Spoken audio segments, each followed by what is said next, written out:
नमस्कार। Indigenous television हेरिरहनुभएका दर्शकहरूमा हार्दिक स्वागत तथा अभिवादन। म कुमार यात्रु। इन्डिजिनियस टेलिभिजनबाट प्रसारण हुने यो जनसवाल कार्यक्रम हो। यस कार्यक्रममा म आज उपस्थित भइसकेको छु, कुमार यात्रु। यस कार्यक्रममा हामी सामाजिक विषय, सांस्कृतिक विषय, आर्थिक विषय र राजनीतिक विषयहरूमा छलफल र बहस गर्दै आइरहेका थियौँ। तर अहिले देशको परिस्थिति अनुसार हामी कोरोना भाइरसको सङ्क्रमण कोभिड-19 को विशेष कार्यक्रम लिएर आइरहेका छौँ। यस क्रममा हामीसँग विभिन्न समाजका विभिन्न पक्षहरूसँग हामी छलफल र बहस गर्ने गरेका छौँ। यही क्रममा आज भने हामी समाजका आदिवासी जनजाति समुदायमा कोरोना भाइरस कोभिड-19 को असर, प्रभाव र यसले पार्ने प्रभावका सन्दर्भमा हामी आज चाहिँ विशेष गरी छलफल गर्ने निधो गरेका छौँ। यही क्रममा आज हामीसँग खास गरिकन जल जङ्गलसँग सम्बन्धित आदिवासी जनजातिहरूका आवाजहरू हुनेछन् र हामीसँग मानवशास्त्री जनक राई हामीसँग जोडिसक्नु भएको छ। सबैभन्दा पहिला म त्रिभुवन विश्वविद्यालयका सहप्राध्यापक जनक राईलाई म स्वागत गर्न चाहन्छु। स्वागत छ जनक सर। नमस्ते सेवा। म सबैभन्दा सुरु यहाँको मानवशास्त्रको विद्यालय हेर्दाखेरि अहिले कोरोना भाइरसको जुन सङ्क्रमणले विश्वव्यापी रूपमा त्राइमामको स्थिति छ र नेपालमा पनि त्यसको असरहरू परेको छ। मानव जनसमुदायहरूमा त्यसको चाहिँ सन्तासको वातावरण छ। तपाईँहरूको दृष्टिकोणमा के भन्नुहुन्छ यस्तो महामारीलाई? धन्यवाद कुमारजी। अब यो महामारी यो स्वास्थ्य समस्या मात्रै नभएर होइन, यो मूलत राजनैतिक समस्याको रूपमा पनि आइरहेछ। राजनैतिक समस्या मैले किन भने यो महामारीको प्रभाव असर सबैलाई परेको छ, सब धनी देशलाई, गरिब देशलाई।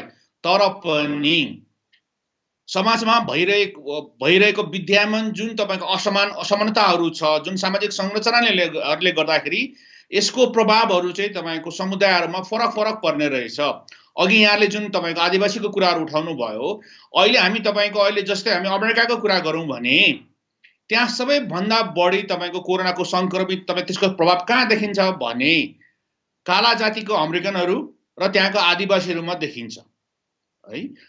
किन भन्दाखेरि उनीहरू राज्यबाट तपाईँको बहिष्करण परेका समुदायहरू परे, जनस्वास्थ्यको तपाईँको पहुँच त्यहाँ पनि कम छ। त्यस्तै गरेर हामी तपाईँको दक्षिण अमेरिकामा गयौँ भने पनि अहिले तपाईँको जुन तपाईँको हामी सबैलाई थाहा छ, त्यहाँ तपाईँको एमाजोनको क्षेत्रमा आग लागि भएर तपाईँको योभन्दा अगाडि ठुलो महामारी आएको थियो आगलागीले गर्दाखेरि। त्यहाँ अहिले तपाईँको कोरोनाको प्रभावले तपाईँको ठुलो सङ्कट ल्याइरहेको छ। त्यसले तपाईँको आदिवासीहरू, त्यहाँ भएका अल्पसङ्ख्यक आदिवासीहरू चाहिँ तपाईँको जनसाङ्घिक हिसाबले नै सकिने भने ठुलो पीर छ।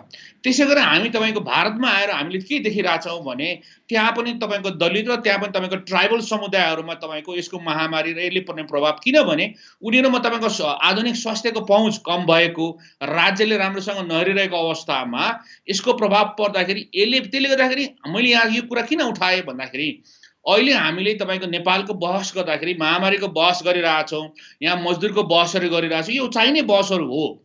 तर यो सँगसँगै यसले तपाईँको आदिवासीहरूलाई कस्तो खालको प्रभाव परिरहेछ भनेर हामीले बहस पनि चलाउनु जरुरी छ।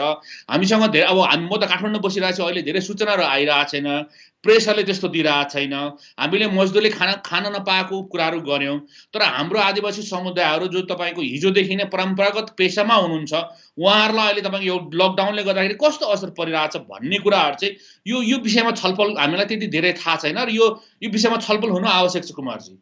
हजुर, मैले अर्थात् यो हाम्रो आदिवासी जनजाति समुदायको आवाजहरू सङ्कलन गर्ने क्रममा इन्डिजिनियस टेलिभिजनको जनसवाल कार्यक्रम, यो कोभिड-19 विशेष कार्यक्रममा हामीले चाहिँ विभिन्न क्षेत्रका आदिवासी जनजातिहरूको आवाजहरू सङ्कलन गरेका थियौँ। त्यसमध्येमा हिमाली आदिवासीहरू, सियार, भोटे र वालुङ समुदायहरूको आवाजहरू सङ्कलन गर्दाखेरि उहाँहरूमा चाहिँ कुनै प्रभाव नपरेको, अर्थात् हामी चाहिँ सुरक्षित आइसोलेसनमा भएको भन्ने खालको उहाँहरूको भनाइ थियो भने तराई बेल्टमा, तराईका आदिवासीहरूमा चाहिँ अलिकति सन्तासको स्थिति, अर्थात् यो चाहिँ उहाँहरूको जनघनत्वको कारणले हो, के कारणले हो, हामीलाई चाहिँ बढी यो सङ्क्रमणले अर्थात् यसको चाहिँ प्रभावले चाहिँ हाम्रो जीविकामा असर परेको छ भन्ने कुराहरू उहाँहरूले गर्नुभएको छ। यो दुईटालाई हेर्दाखेरि तपाईँको मानवशास्त्रीय दृष्टिकोणले हेर्दाखेरि के भन्नुहुन्छ? हिमाली आदिवासीहरू चाहिँ यो कोरोना भाइरसबाट सुरक्षित र हिमाली तराईको र अर्थात् पहाडीको आदिवासीहरू चाहिँ बढी के अरे सङ्क्रमणको सम्भावना देखिएको हो? म अब जनस्वास्थ्यको भनौँ इपिडियोलोजीमा काम गर्ने नभएको हुनाले यो ठ्याक्कै मैले यसो गरेर भन्नु मैले सकिनँ। अहिले हाम्रो तथ्याङ्कले हेर्दाखेरि के देखिन्छ, यहाँले उठाउनु भयो जस्तै हिमाली क्षेत्रमा कम सङ्क्रमण भएकोहरू देखिन्छन् होइन। अब यसको विविध कारणहरू होला होइन। अब साँच्चीकै आदिवासीहरूमा त्यो नभएको भनेर तपाईँको त्यो छुट्टै खालको अध्ययनहरू चाहिन्छ होला, डिएनएको अध्ययनहरू अरू चाहिन्छ। तर पनि अहिले कोरोना के हो भन्दाखेरि कोरोनाको सङ्क्रमण बाहिरबाट आइरहेको देखिन्छ होइन अहिलेको अवस्थामा होइन। भित्रै नेपालबाटै तपाईँको अथवा पनि हाम्रै तपाईँको वातावरणमा हुर्केको भन्दा बाहिरबाट आउँदाखेरि चाहिँ हिमालहरूमा तपाईँको यसको प्रभाव कम देखिने एउटा कारण के होला भन्दाखेरि तपाईँको त्यहाँ जनघनत्वको कम होइन। बस्तीहरू तपाईँको भनेको र बोर्डरहरूमा तराईमा भन्दा बढी बोर्डरहरूमा त्यस्तो नभएको एउटा कारणहरू हुनसक्छ। र अरू कारणहरूको थाहा छैन, यो यो अध्ययनको कुरा हो। अरू कारणहरू भनेको उहाँहरूको खानपान, त्यहाँको तपाईँको हावापानी होइन, यी कुराहरूले पनि प्रभाव पारेको हुनसक्छ। र तराईमा अघि यहाँले जुन कुरा उठाउनु भयो, तराईमा किनभने खुल्ला बोर्डर होइन, त्यहाँ जनघनत्व तपाईँ एकदमै बढी। र अर्को अब तराईको कुरा हामीले गर्नु पर्दाखेरि के भन्दाखेरि मैले मेरो हिजो एउटा लेख पनि प्रकाशित भएको छ होइन। तराईमा जो तपाईँको तराईको आदिवासी थारू, धिमाल, मेचे, सन्थालहरू हुनुहुन्थ्यो, उहाँहरू भनेको तपाईँको लामो समयसम्म महामारी खपेर बस्नु भएको थियो। तपाईँको मूलत तपाईँको औलोको महामारीहरू होइन। उहाँहरूसँग त्यस्तै खालको शारीरिक तपाईँको प्रतिरोधको क्षमता पनि भएको, उहाँहरूको खानपिन, उहाँहरूको तपाईँको जडीबुटीको प्रयोग, अरू खालको कुराले गर्दाखेरि एक किसिमको उहाँहरूसँग हिजो थियो होइन। तर के भन्दाखेरि जब तपाईँको राज्य विस्तार हुने क्रममा र यो विकासको नयाँ विकासको क्रममा जब तपाईँको बाटो बने, जङ्गलहरू तपाईँको चाहिँ फाडिए होइन, यी सबै कुराहरू हुँदाखेरि चाहिँ हाम्रो त्यो आदिवासी ज्ञान, हाम्रो तपाईँको आदिवासीले जुन किसिमले हिजो तपाईँको महामारीको विरुद्ध त्यो कुराहरू पनि हराउँदै गएको अवस्थाहरू छन् होइन। त्यसले गर्दाखेरि एउटा कुरा चाहिँ के हो भन्दाखेरि अहिले जुन किसिमको विकासको कामहरू भइरहेछ, बाटो धेरै बनाउने, जङ्गल फाड्ने, तपाईँको प्रकृतिको तपाईँको नष्ट गर्ने, यी कुराहरू तपाईँको फेरि हिमालभन्दा तपाईँको धेरै तराईमा भएको हो होइन, पहाडमा भएको। अनि त्यसले गर्दाखेरि कतै यो वातावरण विनाशसँग सम्बन्धित कुरा हो कि भनेर पनि हामीले सोच्नुपर्छ कि जस्तो पनि लाग्छ मलाई चाहिँ। हुन त मैले अघि नै यहाँलाई जानकारी गराएँ, अनुरोध गरेँ कि म यसको विशेषज्ञ होइन होइन। तर के भन्दाखेरि यसको अब अहिले हामीलाई के छ भने यसको बारेमा के भयो त भनेर अध्ययन अनुसन्धान र यसको बारेमा खोजी नीतिको गर्नुपर्ने कुराहरू चाहिँ तपाईँको थपिएको छ जस्तो लाग्छ।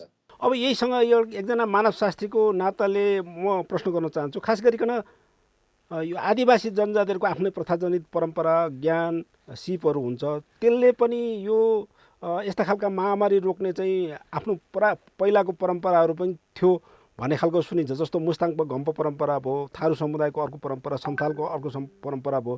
त्यस कारणले त्यस्ता परम्पराहरूले चाहिँ यो महामारीबाट जोगिन कतिको सहयोग गर्छ होला, यहाँहरूको अध्ययनमा के छ?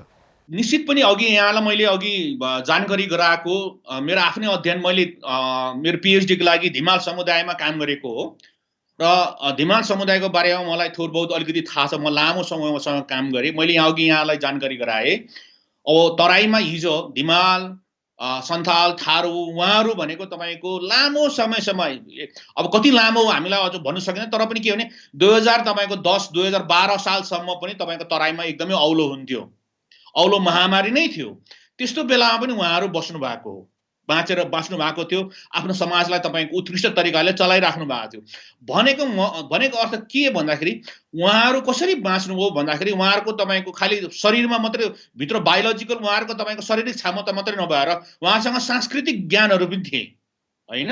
सांस्कृतिक ज्ञानहरू थिए। जस्तै यहाँलाई म के अनुरोध गरौँ भने जस्तै उहाँहरूको तपाईँको जुन त्यो अर्को सांस्कृतिक ज्ञान भनेको के हो भन्दाखेरि चाहिँ प्रकृतिसँग मिलेर बस्नुपर्छ है, प्रकृतिको दोहन अन्य तरिकाले गर्नु हुँदैन भनेर उहाँहरू प्रकृतिहरूसँग जुन प्रकारले मिलेर बस्नुहुन्थ्यो, प्रकृतिलाई सम्मान गर्ने उहाँहरूको जुन संस्कार थियो, संस्कृति थियो, त्यो महत्त्वपूर्ण थियो हेर्नुहोस्। त्यसले गर्दाखेरि त्यो अर्थमा उहाँहरूको तपाईँको खानपान, उहाँहरूमा तपाईँको ज्ञान, जडीबुटी र पक्कै पनि अघि यहाँले उठाउनु भएको उहाँहरूको परम्परागत सङ्घ संस्थाहरूमा होइन, उहाँहरूको तपाईँको अग्रजहरूमा, उहाँहरूको धामीहरूकोमा तपाईँको त्यो खालको ज्ञान थियो, नभएको होइन। तर के भने यो कालान्तरमा यिनीहरूलाई हामीले के गर्यौँ भने नयाँ वैज्ञानिक तपाईँको स्वास्थ्य प्रतिरोधक यिनीहरूलाई मिलाएर लानुको सट्टामा चाहिँ यो भनेको अन्धविश्वास हो, यसमा हुँदैन भनेर चाहिँ हामीले त्यस्तै खालको पढ्यौँ, त्यस्तै खालको पढायौँ। राज्यले पनि तपाईँको स्वीकार नगरेको अवस्थामा यी ज्ञानहरू चाहिँ, यी अनुभवहरू चाहिँ हराउँदै गयो हेर्नुहोस् कुमार, त्यो चाहिँ भएको हो होइन। अहिले हामीले चाहिँ नेपाल बोटे समाजका अध्यक्ष ज्ञानबहादुर बोटे र अर्को समुदाय एकजना समुदायको कुराकानी पनि यहाँ हामीले हेरिसकेका छौँ। नेपाल बोटे समाजका अध्यक्ष ज्ञानबहादुर बोटेलाई स्वागत गर्न चाहन्छु। स्वागत छ ज्ञानबहादुरजी। धन्यवाद। सन्चै हुनुहुन्छ होला? हजुर एकदमै आरामै छु सर। सबैभन्दा पहिला मलाई चाहिँ यो भनिदिनुहोस् कि बोटे भन्नाले आदिवासी जनजाति समुदाय भन्ने त बुझिन्छ, तर बोटे समुदायको बसोबास कहाँ छ र यो बोटे समुदायको परिचय कसरी दिन सकिन्छ होला, यो भनिदिनुहोस् न। नेपाल सरकारले सूचीकृत गरेको 59 आदिवासी अन्तर्गत अति सीमान्त वर्गमा पर्ने बोटे जाति विशेष गरी गण्डकी प्रदेशको नदीको सेरोफेरोमा बस्ने बोटे जाति हो र विशेष गरी बोटे जातिको सघन बस्ती भनेको जहाँ घाट भन्ने शब्द रहेको छ त्यसमा नै पाइन्छ। बोटे जाति गण्डकी प्रदेशको यो 11वटा जिल्लामा जहाँ घाट भन अन्तिममा शब्द आउँछ त्यो ठाउँमा चाहिँ बोटे जातिको सघन बस्ती रहेको छ। अर्थात् नदी किनाराहरूमा बस्नुहुन्छ होइन? हजुर। उहाँहरूको परम्परागत पेसा र उहाँहरूको बसोबाससँग यो जोडिन्छ। जस्तो अब नदीको छेउछाउमा बसेपछि नदीसँग उहाँको जीविकोपार्जनका विषयहरू पनि जोडिने गर्दछन् कि गर्दैनन्? हजुरले एकदम जायज कुरा गर्नुभयो। विशेष गरी यो विकासको पूर्वाधार हुनुभन्दा अगाडि बोटे जातिको ठुलो महत्त्व थियो। विशेष गरी घाटमा डुङ्गा तार्ने होइन, अनि यात्रुलाई ओहोर दोहोर गर्ने परम्परा थियो। सँगसँगै बोटेले घाट चलाउनु बाहेक सुन चाल्ने र फुर्सदको समयमा माछा मारेर जीविका चलाएको अवस्था थियो। वर्तमान समयमा राज्यको विकास र संरक्षणका नाउँले विशेष गरी पाहाडमा पूर्वाधारमा पुल झोलुङ्गे पुल गर्दै पेसा सङ्कटमा परेको छ भने तराई क्षेत्रमा चाहिँ निकुञ्जको नाममा, आरक्षको नाममा, संरक्षित क्षेत्रको नाममा बोटे जातिको पेसा खोसेको छ, राज्यले खोसेको अवस्था छ र वर्तमान परिप्रेक्ष्यमा बोटे जातिको दैनीय अवस्था ज्यादै नै नाजुक अवस्था छ सर। अहिले अब देशैभरि अर्थात् विश्वभरि नै कोरोना भाइरसको सङ्क्रमणमा को कारण लकडाउनको स्थिति छ। यो स्थितिको कारणले गर्दाखेरि तपाईँहरूको पेसा व्यवसाय खास गरिकन बोटे समुदायको पेसा व्यवसायमा के असर पर्यो होला? मलाई त लाग्छ नेपालको सन्दर्भमा आदिवासीको पेसासँग जोड्दाखेरि सबैभन्दा धेरै प्रभावित हाम्रो बोटे समुदाय रहेको जस्तो लाग्छ। किन भन्दा बोटे जाति दैनिक ज्याला मजदुर गरे जस्तै विशेष गरी नदीमा आश्रित, जङ्गलमा आश्रित, माछा मारेर खाने अनि दैनिक गुजारा चलाउने अवस्था छ भने अर्को कुरा के छ भने निकुञ्जको कारणले गर्दाखेरि बोटे जातिलाई निकुञ्जमा प्रवेश, सामुदायिक गर्न प्रवेश निषेध लगायतका कार्यक्रमहरूले गर्दाखेरि यतिखेर साग सिप्नु टिपेर चाहिँ आफ्नो जीविका चलाउने पाउने अवस्था थियो भने त्यो पनि पाइरहेको अवस्था छैन। अर्कोतिर स्थानीय सरकारले पनि बोटे जातिलाई नै छुट्याएर अथवा छुट्टै राहत नपाएको अवस्था छ सर। खास गरिकन अब तपाईँ अहिले नारायणी नदीको छेउछाउ किनारातिर बसोबास गरिरहेको त्यहाँ बसिरहनुहुन्छ, त्यहाँ कावासोतीमा हुनुहुन्छ होइन? अब त्यो तपाईँहरूको घर छेउको राष्ट्रिय निकुञ्ज अर्थात् चितवन राष्ट्रिय निकुञ्ज छ। अब यो लकडाउनले निकुञ्ज र लकडाउनको के अन्तर सम्बन्ध छ र? अन्तर सम्बन्ध त छैन, तर एउटा मानवता भइसकेर एउटा जुन जीविका चलाइरहेको अवस्था छ, राज्यलाई यो कुरा पनि थाहा छ कि नदीमा सबैभन्दा आश्रित बोटे समुदायहरू कोभिड-19ले असर त पारेको छ एकातिर, अर्कोतिर त्यहाँबाट जुन एउटा परम्परागतदेखि साग सिस्नु माछा मार्ने परम्परा त्यही नै वञ्चित गरिसकेपछि दोहोरो मारमा परेको अवस्था छ। एकातिर स्थानीय सरकारले बोटे जातिलाई भने राहतको अवस्था नदिनु, अर्को कुरा निकुञ्ज प्रशासनले आर्मीले निकुञ्जमा नै प्रवेश गर्न नदिइसकेपछि त दोहोरो मारमा परेको अवस्था चाहिँ छ सर। जस्तो अब बोटे समुदायको लागि त माछा मार्नको लागि विशेष समयको लागि पास दिने व्यवस्था थियो कि अरे? मलाई निकुञ्ज प्रशासनले भनेअनुसार त्यस्तो थियो होला, त्यो अहिले प्रयोगमा आउँदैन अहिले?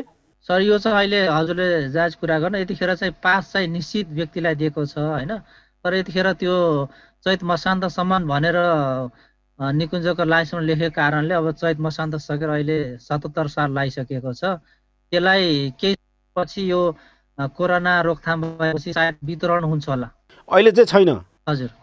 अब त्यसो हो भने त माछा मार्न पनि जान नपाउने स्थिति भयो होइन अहिले? हजुर। अनि जङ्गलको सागसब्जीहरू अर्थात् निहुरो टिप्नलाई यस्ता खालका वन्यजन्तु जस्तो अब त्यहाँ खेर जाने निकुञ्जलाई जुन काम दिँदैन त्यस्ता सागसब्जी टिप्नको लागि अर्थात् त्यो ओसार पसार गर्नको लागि त पाउने होला नि त फेरि। अहिले चाहिँ थप्पै भएको अवस्थामा चाहिँ थप्ने ऊ छैन सर। जस्तो अब अहिले कोरोना भाइरसको सङ्क्रमणको स्थितिमा सबैतिर लकडाउन भएको स्थितिमा बोटे समुदायको परम्परागत पेसा व्यवसायहरू पनि लकडाउन भएको स्थिति छ भनेर बुझ्नु पर्यो होइन त्यसो भने? अब पाउने भन्दाखेरि अब दुई हिसाबले चाहिँ पाउने कुरा हो होइन। आखिर त्यो साग अब हजुर त बुझ्नुहुन्न होइन, बढेर अनि परवलको साग भन्ने कुरा त्यो वनस्पति विज्ञले रिसर्च गरेर के पत्ता लाग्छ त्यो कुनै पनि जीवले पनि खाँदैन, त्यो उपयोग पनि हुँदैन। त्यसको उपयोग गरेको मात्रै साग खाने हो, जुन कुरा चाहिँ एकदमै प्रोटिन हिसाबले पाउने हो। अर्को कुरा त्यो चाहिँ बजारमा धेरै माग हुने हुन्छ, सजिलै बिक्री हुने, त्यसको लागि बजारको गाह्रो पनि छैन र उत्पादन गर्न पनि खासै लगानी नगर्ने हिसाबले परम्परागतदेखि हाम्रो जातिले साग सिप्नु कुनै लगानी पनि नगर्नुपर्ने, त्यो सजिलै बिक्री हुने। अर्को कुरा माछा पनि परम्परागत मारिरहेको अवस्था वर्तमान अवस्थामा र मेरो क्षेत्र भनेको गण्डकी प्रदेशको नभई नेपालको एउटा प्रख्यात चाहिँ अल्टायर होमस्टे क्षेत्र हो, जहाँ जोसुकै आउँदाखेरि यहाँको टिपिकल अथवा परम्परागत खानेकुरा खान चाहँदाखेरि नारायणीको माछा एकदमै रुचाएको अवस्था छ। त्यही नै भएपछि पहिचानको कुरासँग जोडेको सर होइन। हामी पहिचानको ठुलो कुरा गरिरहँदा त्यो पेसाको कुरा पनि गर्न आवश्यक छ जस्तो लाग्छ सर। त्यसो हो भने त्यहाँ त तपाईँको स्थानीय सरकार होला, स्थानीय सरकारले राहतको व्यवस्था होला, उहाँहरूको जीविका उपार्जनको लागि अर्थात् दैनिक श्रमजीवी मान्छेहरूलाई खानापिनको लागि व्यवस्था गरिएको छ कि छैन त? अब म आफै एउटा समिति भएको हिसाबले चाहिँ 2 चरणको हिसाबले चाहिँ राहत बाँटियो होइन। जो सबैभन्दा नाजुक, जसको जीविका चलाउने आधार छैन, त्यो लेभललाई 1 चरण गर्यो। त्यसपछि थोरै केही भएको तर चाहिँ अप्ठ्यारो परेकोलाई दोस्रो चरणमा बाँटियो। अनि तेस्रो चरणमा चाहिँ अब हाम्रो नजिकै उपमेयरको घर नजिकै एउटा अध्यक्षको नाताले त्यसको बारे पहल भइरहेको छ। मलाई के लाग्छ भने राज्यको नीतिले एउटा सरकारी पक्ष र अर्को निकुञ्ज प्रशासन एकातिर हाम्रो बोटे जातिको पेसा खोसिरहेको छ। यदि राज्यले चाह्यो भने आखिर निकुञ्जमा करोडौँ आम्दानी हुन्छ, यतिखेर त परम्परागत पेसामा रहेका बोटेहरूलाई स्थानीय सरकार सँगसँगै मध्यवर्ती क्षेत्रबाट पनि ती राहतहरू बोटे जातिमा पनि जो एकदमै नाजुक छ, जसको दैनिक गुजारा माछा मारेर साग सिस्नु नै टिपेर छ भने यदि चाह्यो भने राज्यले त्यसलाई चाहिँ दिन सक्छ। अर्थात् दिएको छैन त्यसो भने? दिएको छैन सर। अब अन्तिममा तपाईँले जाँदै तपाईँको समुदायको बोटे समाजको अध्यक्षको नाताले के भन्नुहुन्छ? बोटे समुदाय मान्छे यतिखेर सङ्कटमा परेका छन्, उहाँहरूलाई चाहिँ योबाट निकाल्नको लागि, कोरोना भाइरसको सङ्क्रमणबाट बच्नको लागि तपाईँको के सन्देश छ? अन्तिममा तपाईँले भनिदिनुहोस् न। अन्तिममा म के लाग्छ भने यदि राज्यले कोरोना भाइरसको नियन्त्रण गर्ने हो, कोरोनालाई नै रोकथाम गर्ने भने अब जीविका चलाउन त मान्छे हिँडेकै छ। अब तपाईँले यतिखेर म भन्नै पर्दाखेरि अब यतिखेर चाहिँ बोटे समुदाय लगायतका यहाँका आदिवासीहरू लुकीछिपी चाहिँ सागसिपी टिपेको अवस्था छ होइन। राज्यले चाहिँ 2टा महत्त्वपूर्ण भूमिका खेल्यो भने, एक हाम्रो जीविका पनि चल्ने, दोस्रो कुरा चाहिँ कोरोना रोकथामलाई पनि सहयोग हुने भन्ने कुरा चाहिँ ल्यायो भने मलाई लाग्छ हामी उखान्छ नि साप पनि मर्ने लट्ठी पनि नभाँचिने, एकातिर निकुञ्ज संरक्षण हुने, अर्को कुरा हाम्रो जीविका पनि त्यस्तो नीतिलाई यस कोरोना भाइरसको समयमा चाहिँ लक्ष्य त अप्नाउन सायद यो एकदमै सहज हुन्छ जस्तो लाग्छ सर। हस्, तपाईँलाई समय दिनुभयो यसको लागि हाम्रो इन्डिजिनस टेलिभिजनबाट धेरै धेरै धन्यवाद दिएर तपाईँसँग बिदा माग्न चाहन्छु। हुन्छ ल, धन्यवाद सर। उहाँहरूको मुख्य कुरा चाहिँ के थियो भने अब हामी चाहिँ प्राकृतिक स्रोत साधनको निर्भर आदिवासी जनजाति समुदायको मान्छे हौँ, तर हाम्रो यो कोरोना भाइरसको जुन कोभिड-19 को सङ्क्रमणको पीडा छ, त्यो पीडाभन्दा पनि अब जस्तो बोटे समुदायको अध्यक्ष चाहिँ नारायणीको किनारामा बस्नु हुँदो रहेछ। उहाँको कुरा चाहिँ के छ भने हामीले राष्ट्रिय निकुञ्जले हामीलाई चाहिँ निकुञ्जमा प्रवेश गर्न दिएन, माछा मार्नु दिएन। अहिलेको लकडाउनको अवस्थामा त हामी उहाँहरूको चाहिँ के अरे माछा मार्ने लाइसेन्स पनि चैत मसान्तमा चाहिँ सकिएको त्यो कारणले गर्दाखेरि रिन्यू गर्ने पनि समय नभएको, त्यस कारणले माछा मार्ने हाम्रो परम्परागत व्यवसाय पनि सकियो, साग सिस्नुहरू खाने अवस्था पनि नभएको। त्यस कारणले गर्दाखेरि हामीलाई चाहिँ जुन साह्रो यो कोरोना भाइरसभन्दा पनि यो निकुञ्ज चाहिँ सबैभन्दा ठुलो चाहिँ सङ्क्रमण अथवा सबैभन्दा ठुलो चाहिँ खतरनाक स्थिति आइपर्यो भनेर उहाँहरूले चाहिँ कुरा राख्नुभएको छ। यहाँलाई म यही प्रसङ्गमा कुरा गर्न राख्न चाहन्छु कि खास गरिकन यो प्रकृतिसँग उहाँहरूको यो आदिवासीहरूको अधिकार हो कि निकुञ्ज उहाँहरूको लागि वरदान नभएर चाहिँ अभिशापको जस्तो रूपमा प्रस्तुत भएको छ, के भन्नुहुन्छ यहाँ तपाईँलाई? यो अघि बोटेमाझीको जुन कुरा उठाउनु भयो यो बडो विडम्बनाको कुरा छ। विडम्बना कुन अर्थमा भने यो हामीले सुनिरहेको धेरै वर्ष भयो हेर्नुहोस् है। म तपाईँको आजभन्दा तपाईँको 12-13 करिब 15 वर्ष अगाडि तपाईँको मानवशास्त्रको एमए पढ्दाखेरि विद्यार्थी हुँदाखेरि पनि तपाईँको त्यो बेलामा नि उहाँहरूको बोटेमाझी समाजसँग तपाईँको उहाँहरूको ठाउँमा गएको थियो। त्योभन्दा अगाडिदेखिको समस्या हुन्छ यो तपाईँको पुरानो समस्या हो होइन। तपाईँको यो भनेको मैले पञ्चायतदेखि तपाईँको अहिलेसम्मको तपाईँको र हिजो पनि थियो अहिलेसम्मको यो लामो समस्या के। अब यो समस्या मैले त्यस कारणले विडम्बना भने अब यहाँ तपाईँले अघि जुन मलाई सुनाउनु भयो अहिलेको अवस्थामा उहाँहरूलाई तपाईँको त्यहाँ निकुञ्जले तपाईँको त्यहाँको स्रोत साधन प्रयोग गर्नु दिएको छैन। अब हामीले हाम्रो जुन तपाईँको युनड्रिप छ, तपाईँको हाम्रो आइलो 169 छ, घोषणापत्र आदिवासी अधिकार घोषणापत्रहरू छ, यो सबै कुराहरू गर्दाखेरि त्यो भनेको उहाँहरूको सोभरेन राइट हो। त्यो उहाँहरूले त्यो तपाईँको आफ्नो परम्परागत रूपले तपाईँको प्रयोग गरिरहेको स्रोतमाथिको त्यो तपाईँको उहाँहरूको अधिकारको कुरा हो होइन। तर अब यहाँ विडम्बना के छ भने समस्या के भने अहिले भएका संविधानकै अहिले नेपालको संविधानकै कुराहरूलाई तपाईँको लागू गर्न सरकार मानिरहेको अवस्था छैन होइन। त्यसले गर्दा यो खालको अन्तर्राष्ट्रिय तपाईँको आदिवासी अधिकारको भएका तपाईँको अधिकारहरूको तपाईँको दस्तावेजहरूलाई कानुनहरूलाई यहाँ तपाईँको यहाँ निश्चित रूपले उनीहरूले तपाईँको सरकारले तपाईँको निकुञ्जमा भएका अथवा वन मन्त्रालयले यो कुरालाई उहाँहरूले इन्टरटेन तपाईँको नगर्नु तपाईँको धेरै ठुलो समस्या छक्क पर्ने कुरा त होइन। तर पनि के हो भन्दाखेरि चाहिँ अब यहाँ बुझाइको ठुलो समस्या भयो जस्तो लाग्छ कि मलाई। हाम्रो नेपालको संरक्षणवादी सोचमा बुझाइको के समस्या हो भने बोटेमाझीले माछा मार्नु भनेको पेसा मात्रै होइन। माछा मार्नु उहाँले त्यहाँ गएर त्यहाँ भएको तपाईँको जङ्गली तपाईँको चिजवस्तुलाई प्रयोग गर्नु भनेको चाहिँ उहाँहरूको उहिलेदेखिको हजारौँ वर्षदेखिको जुन जीवन निर्वाह छ, जुन जीवन पद्धतिलाई निरन्तरता दिनु हो। र त्यो जीवन पद्धति भनेको चाहिँ खालि बाँच्ने कुरा होइन, खाने कुरा मात्रै होइन। न त तर्क के आउन सक्छ भने माछाको सट्टामा हामी तिमीलाई रातमा चाउचाउ दिन्छ, त्यो चाउचाउ खाउन त भन्नु सक्छन् होइन। तर यो के हो भन्दाखेरि यो भनेको चाहिँ बोटे भन्ने समाज सिङ्गो समाजको निरन्तरता कसरी हुन्छ भने त्यो समाजका मानिसहरूले चाहिँ माछा मार्नु पाउनु पर्यो, अनि मात्रै तपाईँको त्यो समाजको संस्कृति, त्यो समाजको पहिचान, त्यो समाजको धर्म, त्यो समाजको सामाजिक सङ्गठनहरू तपाईँको अगाडि बढ्छ। मैले भन्नु गएको चाहिँ मतलब परम्परागत तपाईँको हाम्रो तपाईँको पेसा भनेको चाहिँ खालि तपाईँ खानुको लागि गर्ने कुरा मात्रै होइन, त्यो भनेको सिङ्गो समाज र संस्कृतिलाई जीवन्त बनाएर अगाडि बढाउनको लागि चाली नै तपाईँको चाहिँ हाम्रो तपाईँको गतिविधिहरू हुन्। त्यसले गर्दाखेरि यो कुरा नबुझिदिँदाखेरि चाहिँ के हो भन्दाखेरि चाहिँ बोटेहरूले तपाईँको माछा मार्यो भने तपाईँको त्यहाँको माछाको तपाईँको मरेर जान्छन् अथवा यिनीहरूले तपाईँको चाहिँ वातावरणमा प्रदूषण गर्छ भनेर बोटेहरूलाई चाहिँ रोकिया छ। तर हामीलाई सबैलाई थाहा छ नारायणी नदीमा तपाईँको पोल्युसन कसले गरेछ भन्दाखेरि चाहिँ चितवनमा भएका जुन तपाईँको कल कारखानाहरू फ्याक्ट्रीहरू छन् त्यसले तपाईँको नारायणी नदीलाई तपाईँको चाहिँ प्रदूषित गरिरहेछ। त्यसले गर्दाखेरि बढी माछाहरू मरिरहेछन्। तर यहाँ तपाईँको फ्याक्ट्रीहरूलाई चाहिँ केही गर्नु सक्दैन।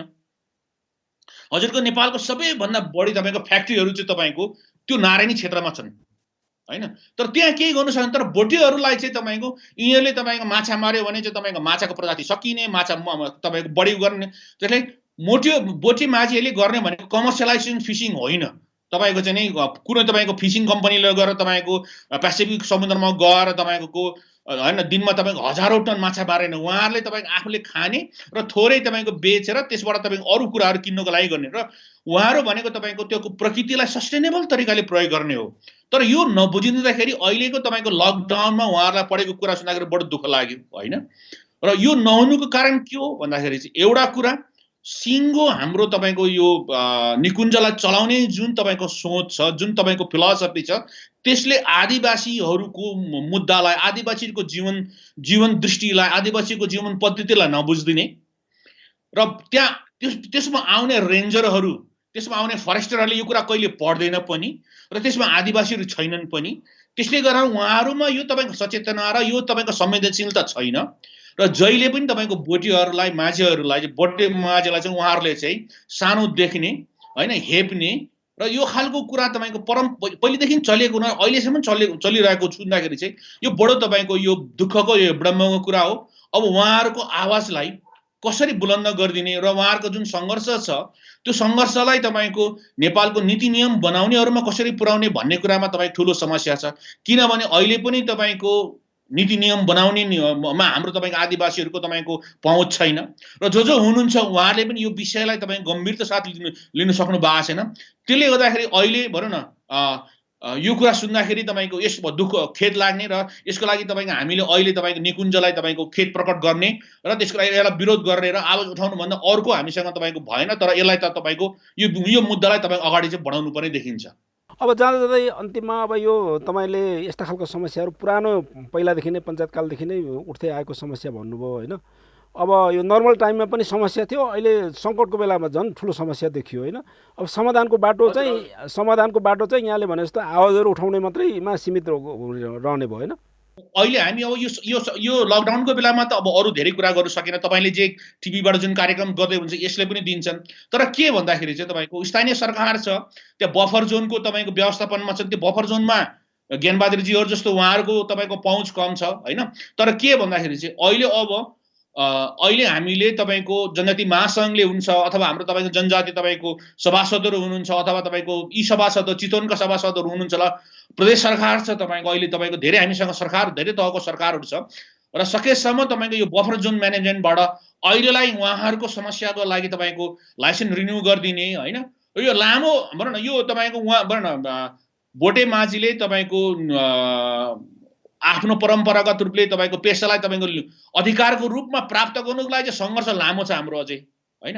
तर अहिले तत्कालको लागि चाहिँ तपाईँको हामीले तपाईँले जुन टेलिभिजनबाट भनिराख्नु भएको छ, अरू ठाउँबाट पनि तपाईँको अहिले हामीले दबाब दिने लेख्ने भन्ने नै कुराहरू नै महत्त्वपूर्ण होला। र यसपछि भनेको तपाईँ के भन्दा फेरि सबै आदिवासीहरूले उहाँहरूको मुद्दामा चाहिँ तपाईँ गोलबद्ध भएर उहाँलाई समर्थन गरिदिनुपर्छ र त्यो आन्दोलनमा आइदिनु पर्यो भन्ने कुरा चाहिँ होला।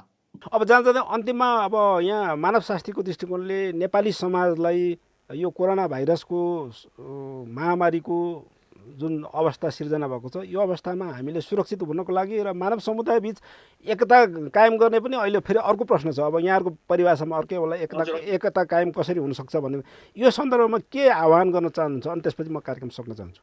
अब यो सामाजिक एकता, अहिले तपाईँको सामाजिक सद्भाव महत्त्वपूर्ण छ, होइन? अब एकता भनेको हामी सबैले एकले अर्कालाई सहयोग गर्ने छँदैछ, हामी तपाईँको सुरक्षित भइदिने, होइन? सकेसम्म सामाजिक दूरी, शारीरिक दूरी बनाउने हो। तर हामी मानवशास्त्रीले चाहिँ भनिरहेको के हो भन्दाखेरि यो शारीरिक दूरी चाहिँ बढाउने हो, सामाजिक दूरी चाहिँ बढाउने होइन भन्ने कुरा गर्दा हामीले गरिरहेछौँ। यहाँ भन्नु खोजेको कुरा के हो भन्दा सद्भावको कुरा गर्दाखेरि चाहिँ सबै समुदायहरूलाई, सबै धार्मिक समुदाय, सबै सांस्कृतिक समुदायहरूलाई उहाँहरूलाई तपाईँको हामीले उत्तिकै सद्भाव गरौँ, होइन? जस्तै हामी भनौँ न मुस्लिम द्वेष बढेर गएको छ, त्यो पनि राम्रो भएन। त्यस्तै गरेर तपाईँको अहिले के हो, म तराईमा तपाईँको पूर्वी तराईमा थारूहरूको तपाईँको वैशाखदेखि उहाँहरूको ठुलो चाडपर्व सुरु भएको छ, होइन? पुर्खाहरूलाई पूजा गर्नुपर्ने, यस्तै महामारी नफैलोस् भनेर उहाँहरूको ठुलो तपाईँको सामाजिक तपाईँको उहाँहरूको गाउँको पूजाहरू हुने बेला भएको छ। अब हाम्रो माझीहरूको पनि हुन्छन्, बोटेहरूको पनि हुन्छन् भने यस्ता खालका तपाईँको हाम्रो पर्वहरूलाई तपाईँको छोड्नु त भएन। तर तपाईँको सुरक्षित तरिकाले कसरी हुन्छ पनि हाम्रो तपाईँको संस्कृतिलाई बढाउँदै जानु पर्यो। र सकेसम्म तपाईँ यति बेला भनेको सबैसँग, यहाँले भन्नुभएको जस्तै सबैसँग तपाईँको सामाजिक तपाईँको सम्बन्ध बढाउने हो। तर त्यो गर्ने क्रममा तपाईँको माझी र बोटेहरू तपाईँको उहाँहरू बढी तपाईँको सीमाङ्कित भइराख्नु भएको छ, उहाँहरू तपाईँलाई बढी अप्ठ्यारो परेछ भने चाहिँ फेरि सबैले बोल्नु पनि पर्यो। हुन्छ, यहाँले धेरै विषयमा आफ्नो अमूल्य विचारहरू राखिदिनु भयो। हाम्रो दर्शकहरू यहाँबाट धेरै लाभान्वित हुन सक्नुभएकोलाई यसको लागि हाम्रो टेलिभिजनको तर्फबाट, मेरो तर्फबाट धन्यवाद दिएर कार्यक्रम टुङ्ग्याउन चाहन्छु। हजुर, धेरै धेरै धन्यवाद मलाई बोलाइदिनु भएको कुरा राख्नु। हस्, धन्यवाद। आदरणीय दर्शकबिन, आज हामीले अति सीमान्तकृत लोपोन्मुक्त आदिवासी जनजाति समुदायमा परेको कोरोना भाइरस अर्थात् कोभिड-19 को असरको कारणले उहाँहरूको जीविकामा आइपरेको सङ्कटका सम्बन्धमा विभिन्न पक्षबाट हामीले छलफल र बहस गऱ्यौँ। यस क्रममा हामीसँग मानवशास्त्री जनक राई पनि जोडिनु भएको थियो। त्यसै गरी आदिवासी जनजाति समुदायका सीमान्तकृत समुदायका व्यक्तित्वहरू पनि हामीले आफ्नो विचारहरू उहाँले राखेर कार्यक्रमलाई शोभा दिनुभयो। यो कुराकानी र यो छलफलसँगै आजको जनसवाल कार्यक्रम कोभिड-19 विशेष कार्यक्रम यही टुङ्गाउन चाहन्छु। भोलि फेरि अर्का अतिथि अर्को विषयमा हामी छलफल र बहस लिएर आउनेछौँ। अहिलेको लागि भने सम्पूर्ण युनिटसहित म कुमार यात्रुले बिदा दिनुहोस्। नमस्कार।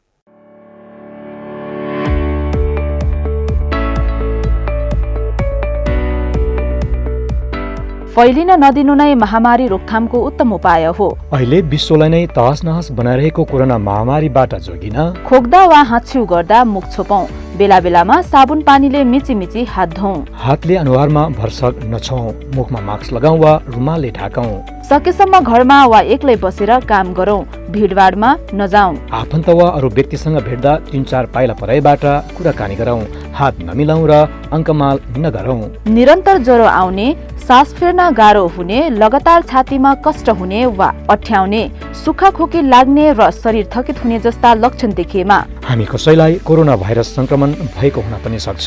नजिकको स्वास्थ्य केन्द्र वा अस्पतालमा तत्कालै सम्पर्क गरौं। महामारीबाट बस्न अरू कसैले गरिदिएर पुग्दैन, सबै मिलेर गर्नुपर्छ। डराएर होइन, होसियार भएर ज्यानमा र कोरोना भाइरसलाई गाउँटोलमा छिर्नै नदिउँ। Indigenous television.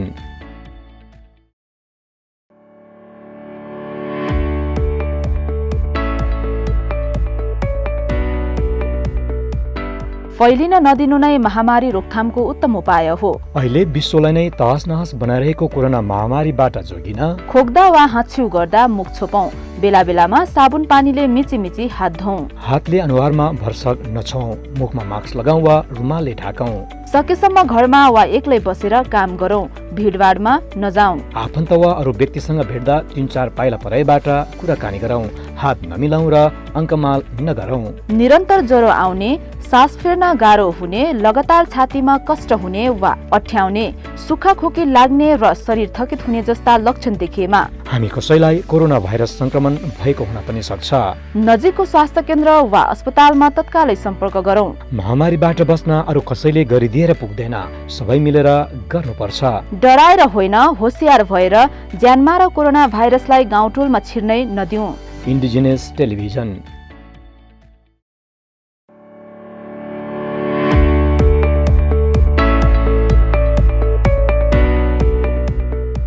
महामारी ठाउँमा मनपिटाङ्ग महामारी छेकमग नुलामगु आइमी हेनको बरी मिन्चे सिमना लेटमा मुगबा कोरोना महामारी बुंगा रान्चिङ न थुङसा नङ हाकी पलुसा टोपो इन्ने साबुन चवा नुलक छुक वासिन या इन्ने छुकगा अनगायङ मसुबिन मन्ने नाटोबी पम्प मास्क वाडिन्ने अन हिम खेटिमिङ मन्न अनवंसङ खारु मुन्ने मिन खोमचेबी मखाडिन मन्ने कमरङचे निमिन चेनङ अभिकङ हायकया काङचे बिन्ने छुक मोटोङसिन मन्ने ननकी धेम्पा मलुन मन्ने अकोरो टाङटुकम सक्सनमा मलिनिन्न पोमटुकम खाछङको ननकी अन्यम चा इन्यक्न अनकन कोरोना भाइरस मिन्टी ढिडगो छङ लिम्ही नङखबिक स्वास्थ्य केन्द्र मन्न अस्पताल बि समय बिङ खटमली महामारी बुंगा रान्चीमा नि अमिन मेनपी कि मलिनिन झारा टोङमा कि मुमली किमा किमन इन्छङछङ लोन्चीमा कि मिन सेटको corona virus टंगुम खैसुम्ने indigenous television.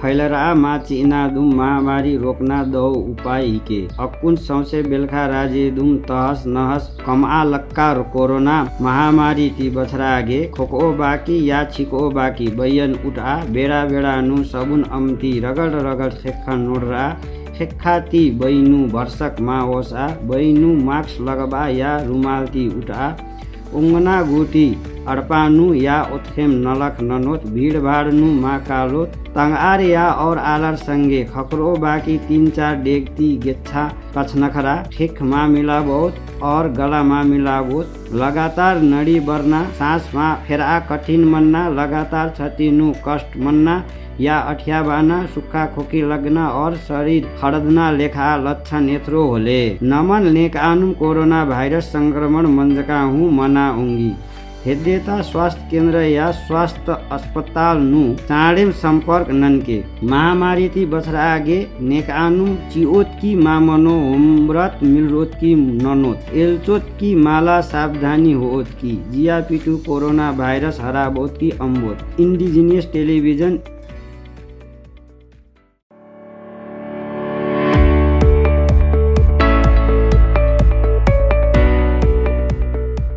tung sema membang mae tung nu sep sing manu bayang boklo allo khambik manne kiyong ba corona tung covid-19 onu sep singiro sungma hachung jok malle murate mang lak sungma hachung jok mabong yem o maksem chware nurik huk asirum lo hukile namiko sukte la farik sumelo mura o maksen sadi warum bachumlo sukte la farik himonu pakha lamma emen ikle yung ma ang yambak jok ma phoyong gilingo yorik yapmi muabo pek ma emelo yakminu tumma tajeng male langang nechi sumsi manghanu tajeng jogumlo huktong ma hepsing ma yambok jogumelo chok membu thek tuk negara lamhoren sungma thang negara jogo man tukma thok nama sima sokma sakma hekdam yam tukha nidekra ani corona tungle ayang wang pongyan akhille ani mengi minsie nitangba yamjik himmo pek maru corona tungnu afekang sep singiro tengjumang sep tumsimlo kima sima ang men sep sing ma ang corona tungu thokma bonglo indigenous television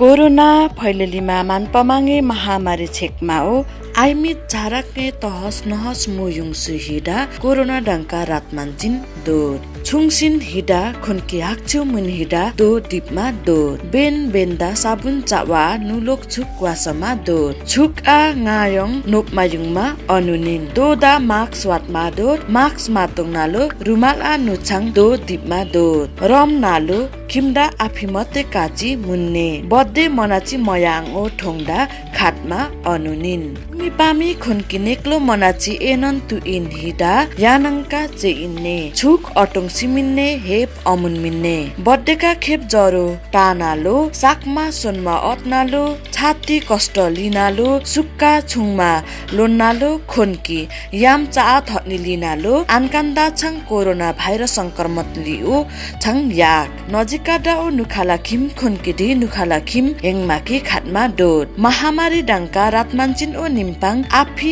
आङा cinema दोर कमा काटमाकीमा आङ रातमानचिनकी ओको ज्यानमा र corona virus खाइसुम्ने डिजिनियस television